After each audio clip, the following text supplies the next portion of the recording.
But for 30 years, if you look at every single metric, health, education, employment, the country has gone backwards. Every state-owned enterprise has been bankrupted. South African Airways used to be the best airline in Africa, bankrupt. Eskom, Electricity Supply Commission, we don't have enough electricity. We have load shedding, which means 4, 5, 6 hours a day we have no electricity. The rail network's destroyed. The ANC has destroyed our country, and it is a racist, kleptocratic and ineptocratic government.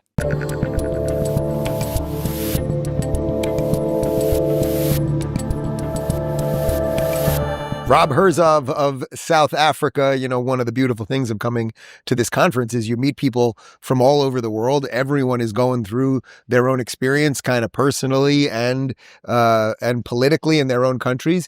South Africa suddenly has gotten on the American map a little bit in the last week or so. But before we get to that, maybe if you could just give me a kind of 1-minute bio on who you are, how you sort of got into public life, and then we can hit the issues. Sure. I'm 64 years old. I'm fifth generation South African, and I was born into real wealth in South Africa. My grandfather founded a big mining industrial business, and I spent my education in South Africa. I did university there, and I spent 2 years as an infantry officer in the South African Defense Force in the old days. Then I went to America, Goldman Sachs, Harvard Business School, and then I worked as Rupert Murdoch's right-hand man for 3 years in New York. I then went to Europe. Wow. More corporate life, founded Marquis Jet Europe, sold it to NetJets, and did various entrepreneurial things, had failure, success. And in 2017, after 31 years overseas, I went back to South Africa. And in addition to business, I became an accidental activist, a capitalist activist. I made a speech 3.5 years ago that went viral, calling out the government. And once I'd survived "you're a racist" card, because a lot of political people said, you may not like him, but he's not a racist. I have kept going, and I've become probably the only business person standing up and speaking out against the ANC government. So talk to me about the ANC government and what has kind of put this now on the map from an American perspective, where South Africa is just not on the long list of countries that we talk about that often. Well, I'm glad America's noticed. I really am, because we're on the edge of going into the abyss. The ANC, the Liberation ANC, in 1994, took control of the country. And they've been running the country with more than 50% of the vote for the last 30 years. And only last year, in 2024, in May, did they drop below 50%, were forced to form, it's not even a coalition, it's a group of political parties that have no mission statement and are not doing very much. But the ANC is no longer in control. But for 30 years, if you look at every single metric, health, education, employment, the country has gone backwards. Every state-owned enterprise has been bankrupted. South African Airways used to be the best airline in Africa, bankrupt.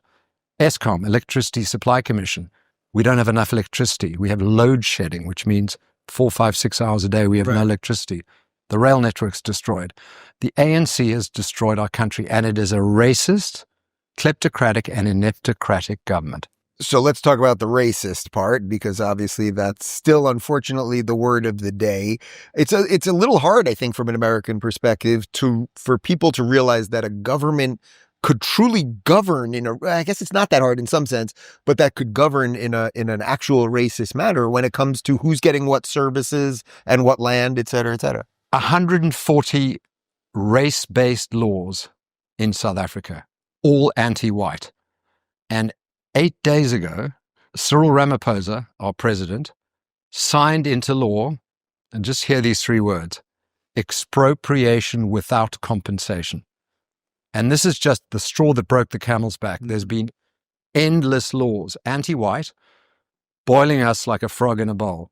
And all I can say is thank you, America, and thank you, Donald Trump, for taking notice, because we are on the edge of the socialist abyss. So how do you guys get out of this? Obviously, there's a complex racial history there. How do you reverse some of this? I mean, that's an awful lot of laws, and I don't think we can internally. We have to wait till the 2029 national election, and I don't think our economy will survive.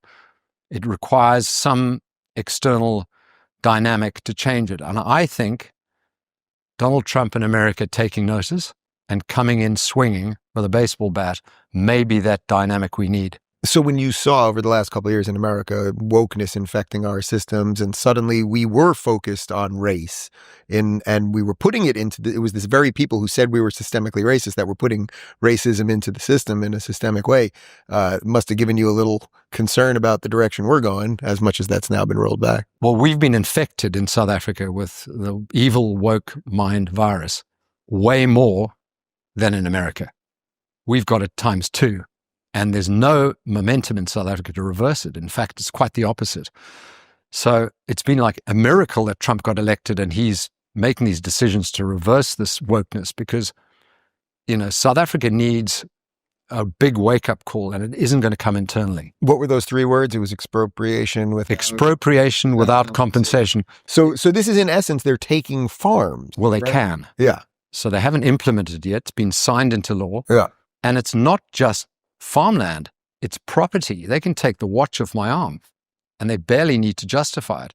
I mean, I liken it to having a loaded gun in the bedroom with kids running around. At some point, somebody's going to pull the trigger.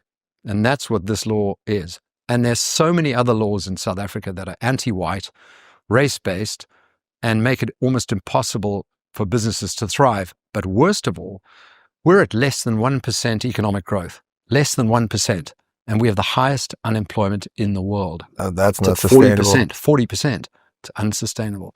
And the only way to reverse that is to have, a complete change of plan. We need a Malay. We need to have a Malay or a Trump. So when Trump put out that post on Truth Social about a week ago, basically saying that, in essence, that it was basically, I don't want to paraphrase it, but something to the effect of white people are being treated unfairly. I mean, that was basically the thrust of it. What do you want him to do? Okay, so it's on the map now. So what do you want to come of it? He needs to, and I'm very grateful he's focused on us, and I want to thank all the Americans for this. He needs to force the ANC government to reverse these racial laws. Do you know that most African countries have Starlink? Elon Musk Starlink. We don't, because we have a law that every business in South Africa has to have 30% black ownership. And Elon Musk said, I'm not handing over 30% because I have to. We don't have Starlink. It's insane. So every piece of pressure America and Trump can put on South Africa, I think they need to do, but need to go way further than tariffs and cancelling AGOA agreements. They need to focus on sanctions and please put all the bad guys, the leaders of the ANC, EFF, which is very bad news, and MK parties, put them on the terrorist list, put them on the no travel list, ban their bank accounts, put maximum pressure on South Africa because China won't come to the rescue of the ANC. China is not going to pick a fight with America over South Africa. They'll back off. And remember, the ANC government has been bribed by Iran to file the case against Israel in the International Court of Justice, paid by Iran. So our ANC government has poked America in the eye for the last 15 years, voted against America on every issue in the United Nations, and it's payback time. Tell me one great thing about your country. The people. The 2 richest people in Los Angeles are South African born. Elon Musk, Patrick Soon-Shiong. We are the best entrepreneurs But we've got in the them now. world. We've got them now. You keep taking them. Yeah. I don't blame them for going. But thank you, America, for everything you're doing. Yeah. Keep it up. Up the pressure, please. Thank you. I've enjoyed this. Dave, thank you. If you're looking for more eye-opening and worldly conversations, make sure to dive into our international playlist. And if you want to watch full interviews on a wide variety of topics, watch our full episode playlist, all right over here. And to get notified of all future videos, be sure to subscribe and click the notification bell.